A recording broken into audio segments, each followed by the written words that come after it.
Hey, it's your Pocket Skeptimist here, and I like to spend a lot of my time in Microsoft Paint, where I draw some models about the things I've been worrying about recently. And this latest session, after a very heated fever dream in Microsoft Paint, was spent trying to answer the question, how well informed is it possible to be in a world where information flow is ever increasing, which is inevitably the situation we find ourselves increasingly in.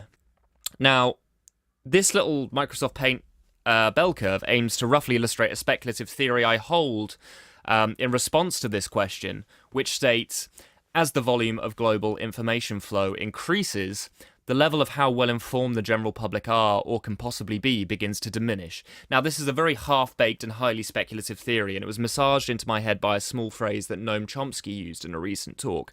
But I think it's highly relevant in terms of the work that I want to be doing at the Pocket Skeptimist. And just in general, I think it's a question that's worth considering and trying to get your own response to for anybody that's interested in critically evaluating extraordinary claims. So let me just explain a little bit about the model and the three prior assumptions that we need to get it off the ground. And I'd be really interested to hear any of your thoughts on the model, whether you have a different response to the question posed at the start, because, as I said before, this is highly speculative. I haven't done any empirical work on it. It's just an intuition that I hold, that I take to scale with what I know about information flow and the world.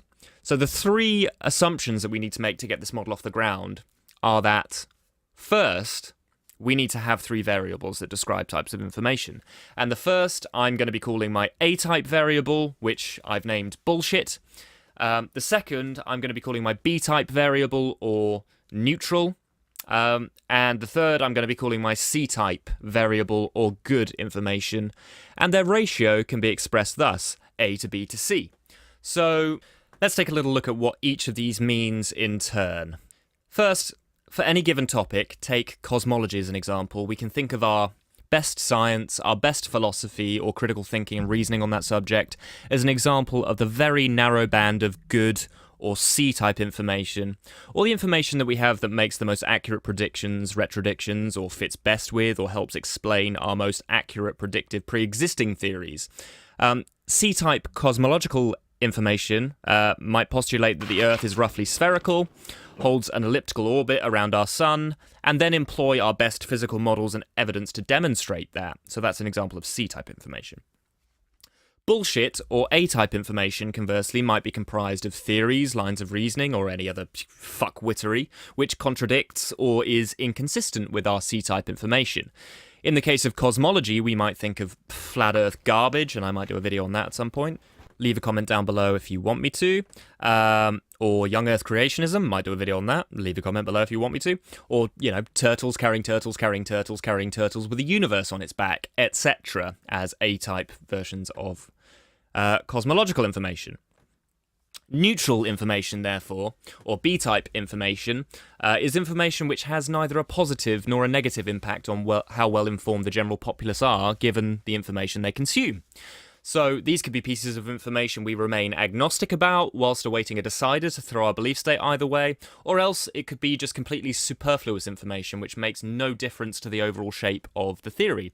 So what I mean by that is that, just imagine this example. So let's imagine that it's been absolutely confirmed that extraterrestrial life exists, but our friend Jeremy hears that it was discovered on Kepler 186f rather than Kepler 452b. Jeremy is now mistaken about the precise detail of the extraterrestrial origins, but it's largely inconsequential in informing his layman's understanding of astrobiology in any meaningful way.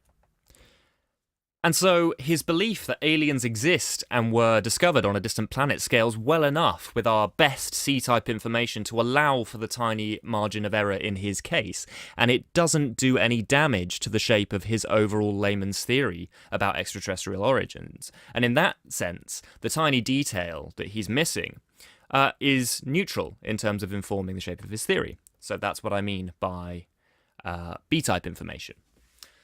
Now, the second assumption that we need to make to get this model off the ground is that we always have to assume that, by definition, the volume of A and B type of information will far exceed C since, in a very strong sense, C is defined by its virtue against the pitfalls of abundant A and B type information. Now, let's see what this means. So we see this roughly borne out in society. We have experts and laypeople in any given field or information exchange. And experts are, by definition, far fewer than laypeople or any intermediary level by virtue of their rare, much higher competence on the information exchange. That is, their grip on C-type information is uncommonly high. So even when Y is at the apex of the bell curve, experts will still be defined in this way, except their expertise will be much higher than it will be required at any lower point on the curve. Their expertise will merely stand in relation to a much better informed general population, the same way experts do at any lower point on the graph. Hence, we must always assume that there will always be more ill-informed people or neutrally informed people than well-informed people by definition, and therefore there'll be higher frequency of poor to neutral information on the information exchange than good information. Thus, the A to B to C ratio is always weighted in favour of A and B over C. So the third assumption that we need to make to get this model off the ground is that as the graph tends towards 1, the better equipped people will become with some decent critical thinking tools. The more likely it is that a subset of the general population will become adept at developing very complicated bullshit, which is sometimes indistinguishable from C-type information without some very high-level expertise. And believe me, I'm completely aware of the irony that this might end up being one of those overcomplicated types of A information, or A-type information, but we'll see. And I'll have to leave that up to you to be the judge. So let's proceed. Hence, as the general population's basic level of informedness improves, so too will their potential for developing harder to identify A-type information or bullshit on the information exchange. And that is, the general population will be much better equipped to come up with plausible-sounding trash which deceives others. So let's think of examples like quantum healing, which makes use of some hashed-together pseudo-physics jargon spliced together with some new age views on healing therapies. And these things together could sound very plausible to the inexpert consumer of that information, and it wouldn't be their fault in being deceived by it if they were. Even practices such as homeopathy have lengthy, involved underlying philosophical principles, such as the exposure to a particular substance increases resistance against that particular substance's effects, which is a line of reasoning that appeals very directly to the common sense intuitions of consumers of that information, who aren't necessarily experts in the field of medicine, and to know why that claim is false.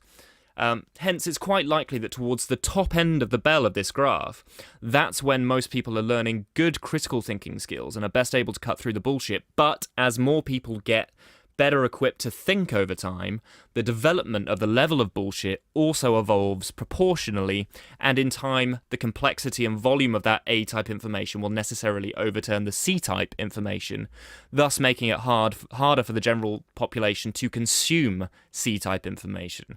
So it will always scale together.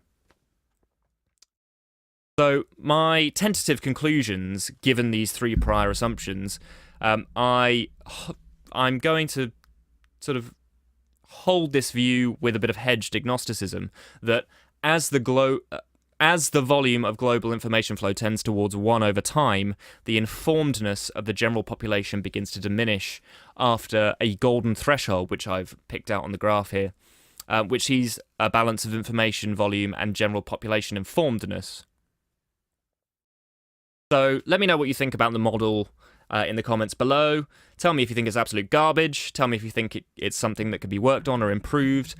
Really interested to hear anyone's thoughts.